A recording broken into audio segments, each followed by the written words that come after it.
Hello दोस्तों, article ready में आप सभी का स्वागत है। आज हम दृष्टि आईएएस के अप्रैल के सभी महत्वपूर्ण शब्दावलियों को देखेंगे और जानेंगे उनके बारे में।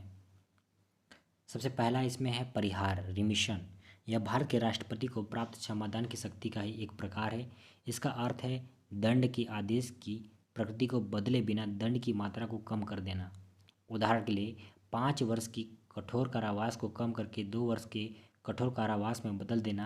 इस प्रकार दंड की मात्रा तो कम हो जाती है किंतु उसकी प्रकृति नहीं बदलती।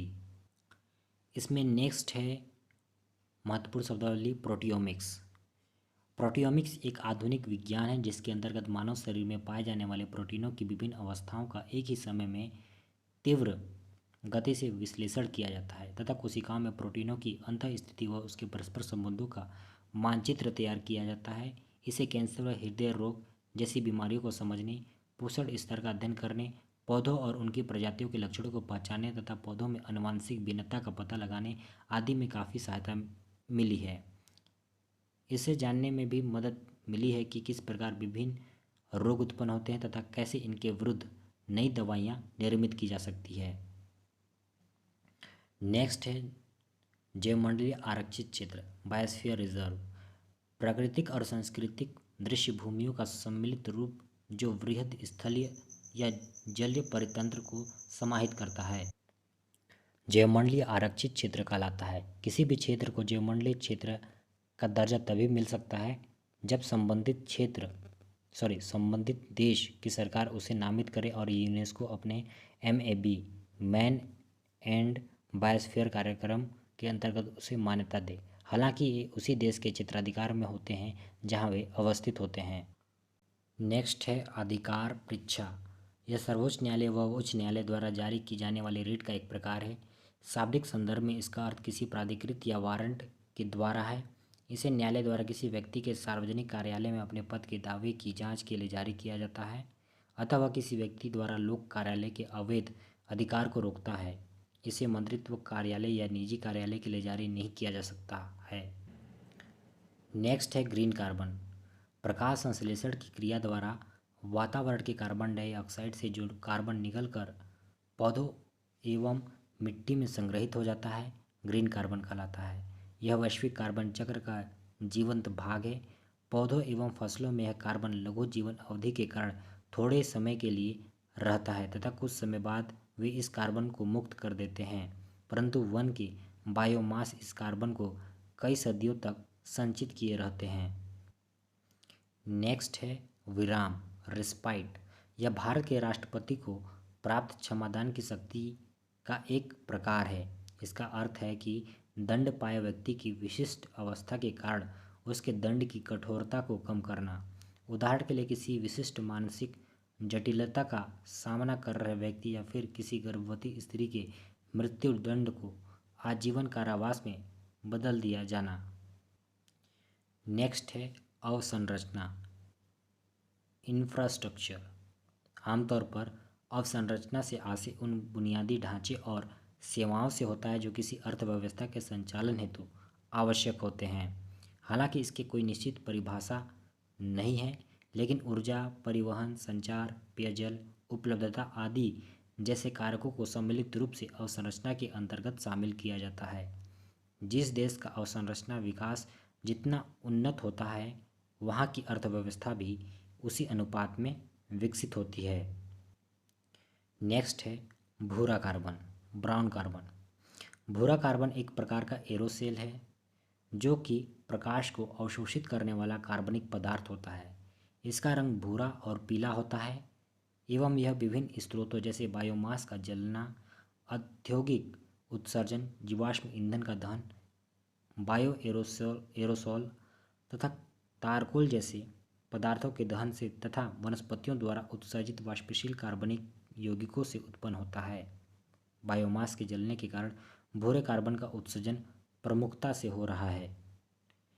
नेक्स्ट है पर्यावरण यानी कि इन्वायरमेंट। पर्यावरण को समस्त भूमंडलीय विरासत और सभी संसाधनों की समग्रता के रूप में परिभाषित किया जाता है। इसमें वे सभी जैविक और अजैविक तत्व आते हैं जो एक दूसरे को प्रभावित करते हैं। सभी जीवित तत्व जैविक घटक हैं तथा हवा, पानी और भूमि जैसे तत्व अजैविक घटक। पर्यावरण अध्ययन के अंतर्गत इन्हीं जैविक और अजैविक घटकों के बीच अंतर संबंधों का अध्ययन किया जाता है। नेक्स्ट है सार्वजनिक निजी भागीदारी, पब्लिक प्राइवेट पार्टनरशिप। पीपीपी परियोजना का अर्थ है किसी भी परियोजना के लिए सरकार या उसकी किसी वैधानिक संस्था और निजी क्षेत्र के बीच हुआ लंबी अवधि का समझौता। इस समझौते के तहत शुल्क लेकर ढांचागत सेवा प्रदान की जाती है। सार्वजनिक परियोजनाओं में पीपीपी के होने से मुख्य फायदा यह होता है कि निजी कंपनियां डिजाइन, निर्माण और संचालन की उत्कृष्ट कार्यकुशलता सार्वजनिक सेवा के लिए लाती हैं। साथ ही इससे परियोजनाएं सही लागत पर और समय से पूरी हो जाती हैं। नेक्स्ट है इन्फोडेमिक। यह सूचना और महामारी से मिलकर बना एक शब्द है।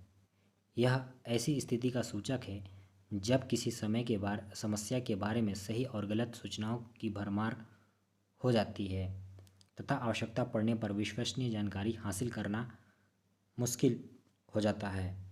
यह शब्द मूल रूप से 2003 में सार्स बीमारी के संदर्भ में गढ़ा गया था और अब कोविड-19 के समय यह पुनः प्रासंगिक हो गया है। इन्फोडेमिक सही स्वास्थ्य सलाह को तो बाधित करता ही है, साथ ही यह लोगों में भय और अवसाद को भी बढ़ाता है। नेक्स्ट है अनुपातिक कर, प्रोपोर्शनल टैक्स। इस प्रकार की कर प्रणाली में सभी प्रकार के आय वर्ग पर एक समान दर से कर आरोपित किया जाता है, अर्थात आय के अंतर में सिर्फ एक कर राजस्व की मात्रा में अंतर आता है तथा करारोपण की दर समान बनी रहती है। उदाहरण के लिए अगर किसी व्यक्ति की आय 10,000 है तो उसे अपनी आय का 10% कर देना है तथा अगर किसी की आय 1,00,000 है तो उसके लिए भी कर की दर 10% ही रहेगी। नेक्स्ट है विश्व व्यवस्था, वर्ल्ड ऑर्डर। यह उन सभी अंतर्राष्ट्रीय व्यवस्थाओं का समुच्चय है जिनके माध्यम से वैश्विक राजनीति में स्थायित्व बनाए रखने का प्रयास किया जाता है। साथ ही यह अंतर्राष्ट्रीय घटनाओं के प्रबंधन की एक प्रणाली भी है। इस प्रकार विश्व व्यवस्था से शक्ति संतुलन की दशा निर्धारित होती है। परिस्थितियों के अनुरूप इस व्यवस्था में भी परिवर्तन आता है। उदाहरण के लिए शीत युद्ध तक विश्व व्यवस्था अमेरिका और सोवियत संघ के इर्द गिर्द और उसके बाद अमेरिका केंद्र शक्ति बन गया। वर्तमान समय एक नई प्रकार की विश्व व्यवस्था की ओर अग्रसर है। नेक्स्ट है संरचनात्मक कार्रवाई, इफर्मेटिव एक्शन। यह विचार सामाजिक असमानताओं को दूर करने का पक्षधर है तथा इसके लिए वंचित समूह हेतु विशिष्ट प्रयास करने की बात कहता है। आमतौर पर यह वंचित समूहों के लिए शिक्षा और रोजगार के अवसर बढ़ाता है ताकि वो अतीत की भेदभाव और वर्तमान संरचनात्मक असमानता से बाहर आ सकें। यह अवसर उपलब्धता की समता और संसाधनों के सुसंगत वितरण के विचार को बढ़ावा देता है। नेक्स्ट है व्यापार और विकास पर संयुक्त राष्ट्र सम्मेलन, UNCTAD। इसका गठन 1964 में हुआ था। यह विकासशील देशों की इस प्रकार मदद करता है कि वो विश्व व्यापार से प्रभावित और निष्पक्ष लाभ ले सके। इस प्रकार यह वृहद आर्थिक एकीकरण को बढ़ावा देता है। यह एक स्थायी अंतर सरकारी निकाय है। इसका मुख्यालय जिनेवा, स्विट्जरलैंड में है। इसके द्वारा प्रकाशित कुछ मुख्य रिपोर्ट है: व्यापार और विकास रिपोर्ट, विश्व निवेश रिपोर्ट, सूचना एवं अर्थव्यवस्था रिपोर्ट, प्रौद्योगिकी एवं नवाचार रिपोर्ट तथा वस्तु एवं विकास रिपोर्ट। नेक्स्ट है प्रगतिशील कर, प्रोग्रेसिव टैक्स। इस प्रकार की कर प्रणाली में आय के अनुरूप कर आरोपित किया जाता है तथा आय बढ़ने के साथ करारोपण की दर भी बढ़ जाती है। इस प्रकार आय बढ़ने से कर राजस्व की मात्रा तथा करारोपण की दर दोनों में वृद्धि होती है। करारोपण की यह पद्धति सामाजिक समता को सुनिश्चित करती है। उदाहरण के लिए अगर किसी व्यक्ति की आय 10,000 है या उसे अपनी आय का 10% कर देना है, या अगर किसी की आय 1,00,000 है तो उसके लिए कर की दर 20% हो सकती है। नेक्स्ट है क्वांटम सर्वोच्चता, क्वांटम सुपरमेसी। गूगल के अनुसार उसने कंप्यूटिंग के क्षेत्र में एक महत्वपूर्ण उपलब्धि हासिल कर ली है, जिसे क्वांटम सर्वोच्चता कहा जा रहा है। गूगल ने साइकामोर क्वांटम प्रोसेसर की सहायता से एक गणना को 200 सेकंड में हल कर दिया, जिसे सुपर कंप्यूटर से हल करने में 10,000 वर्ष का समय लगता। क्वांटम सर्वोच्चता शब्द का सर्वप्रथम प्रयोग जॉन प्रेस्किल द्वारा 2012 में किया गया था।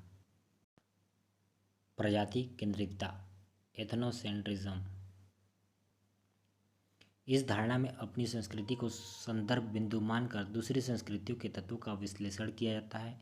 चूँकि इस धारणा में आस्था रखने वाले अपनी संस्कृति को सर्वोच्च मानते हैं, इसलिए दूसरी संस्कृतियों की भाषा, रहन सहन, रीति रिवाज आदि के प्रति नकारात्मक भाव रखते हैं। इससे सांस्कृतिक समन्वय की भावना कमजोर होती है तथा सामाजिक रूढ़ियों को बढ़ावा मिलता है।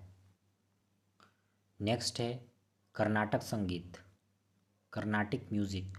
कर्नाटक संगीत शास्त्रीय संगीत की दक्षिण भारतीय शैली है। यह संगीत अधिकांशतः भक्ति संगीत के रूप में होता है और इसके अंतर्गत अधिकतर रचनाएं हिंदू देवी देवताओं को संबोधित होती हैं। कर्नाटक शब्द का पहला प्रयोग मतंग मुनि की रचना बृहदेशी में मिलता है। इस किताब में कर्नाट नाम के एक राग का उल्लेख है। बाद में नन्यदेव ने भरतवर्तिका नामक किताब में कर्नाटक शब्द का प्रयोग किया। अलंकारम, तिल्लाना, रगमालिका आदि कर्नाटक संगीत की मुख्य विधाएं हैं। नेक्स्ट है वैश्वीकरण, ग्लोबलाइजेशन। वैश्वीकरण का तात्पर्य विश्व के विभिन्न समाजों और अर्थव्यवस्थाओं के एकीकरण से है। यह उत्पादों, विचारों, दृष्टिकोणों, विभिन्न सांस्कृतिक पहलुओं आदि के आपसी विनिमय के परिणाम से उत्पन्न विचार हैं। इसके कारण विश्व में विभिन्न लोगों, क्षेत्रों एवं देशों के मध्य अंतर्निर्भरता में वृद्धि होती है। कई बार वैश्वीकरण को पश्चिमीकरण का पर्याय मानकर आलोचना की जाती है, हालांकि इसने स्थानीय संस्कृति को भी वैश्विक पहचान दिलाने में भूमिका निभाई है। Thanks for watching. Don't forget to follow and drop a beautiful comment and like. You know what happened. Also don't forget to share with your loved ones.